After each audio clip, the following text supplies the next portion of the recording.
এখন পর্যন্ত ওয়ার্ল্ডের সবথেকে কম দামি গেমিং মনিটর হলো এই Redmi G24। শুরুতেই বলে রাখি এটাকে বেস্ট গেমিং মনিটর বলার তিনটা কারণ। 165 হার্টজের রিফ্রেশ রেট, 2 এর প্রাইস, আর 3 এটা আমি ইউজ করি। আর সরি ফর দ্য ইন্ট্রো।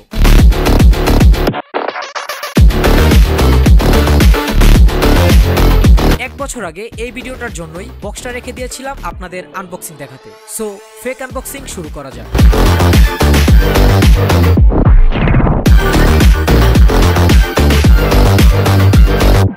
মনিটরটির ডিজাইনে আসলে মনিটরটি দেখতে খুবই স্লিম। ফ্রেম প্লাস্টিকের হলেও স্ট্যান্ড দিয়েছে পিওর মেটালে। এখানে পাবেন কেবল ম্যানেজমেন্টের জন্য একটা ক্লিপ। মনিটর কেনার আগে আমার রিকোয়ারমেন্ট ছিল good looking and value for মানি কিছু কেনা। এটার চিন অ্যান্ড বেজেল আমাকে ভালোই কনভিন্স করেছিল এইটা পারচেস করতে। এর বেজেলগুলো যথেষ্ট ছোট, বিশেষ করে ডান ও বাম পাশের বেজেল, এবং উপরের চিন খুবই স্লিম, কিন্তু নিচের চিনটা একটু মোটা। এইটা একটা 23.8 ইঞ্চির VA LCD প্যানেল। ডিসপ্লেটা একটা ফুল HD প্যানেল, মানে রেজুলেশন 1920x1080p। ডিসপ্লেতে অ্যান্টি গ্লিয়ার আছে, শুধু তাই নয়, ডিসপ্লেটা ফ্লিকার ফ্রি একটা ডিসপ্লে। সর্বোচ্চ ব্রাইটনেস হচ্ছে 300 নিটস, আর স্ট্যাটিক কন্ট্রাস্ট রেশিও 3500:1। মনিটরটার মেইন আকর্ষণ 165 হার্টজ, বাট ইনবিল্ট 60 fps পাবেন। আর 165 হার্টজ পেতে হলে সেটিংস থেকে অ্যাডভান্স ডিসপ্লে অপশন থেকে 165 হার্টজ পর্যন্ত আপনি বাড়াতে পারবেন। মনিটরটিতে রয়েছে HDR10 সাপোর্ট, কিন্তু এর 300 নিটসের কারণে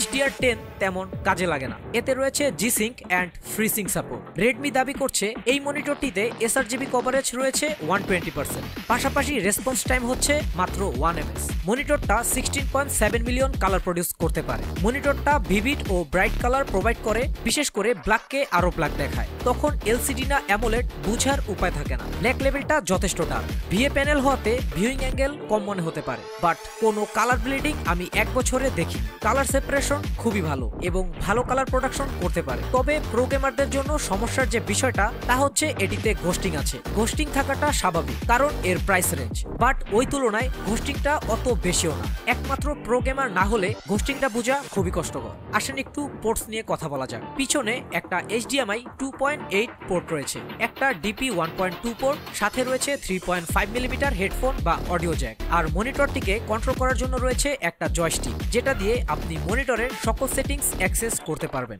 মনিটরটা 178 ডিগ্রি পর্যন্ত টিল্ট করা যায়, আর এটা ওয়ালে মাউন্ট করা যায় না। সো আমার মতামত হলো, যারা পিসি গেম বা এডিটিং বা নতুন পিসি বিল্ড করছেন অ্যান্ড মনিটরের জন্য খুবই কম টাকা খরচ করতে চান, সাথে value for money feature like high refresh rate monitor, তাদের জন্য এটি আসলেই একটি পারফেক্ট চয়েস। আর মনিটরটা কারেন্টলি বাংলাদেশি বাজারে 14,300 টাকাতে পেয়ে যাবেন। আর সাবস্ক্রাইব করলে একটু খুশি হইতাম, আর ফেসবুকে ফলো দিলে আরেকটু বেশি খুশি হইতাম।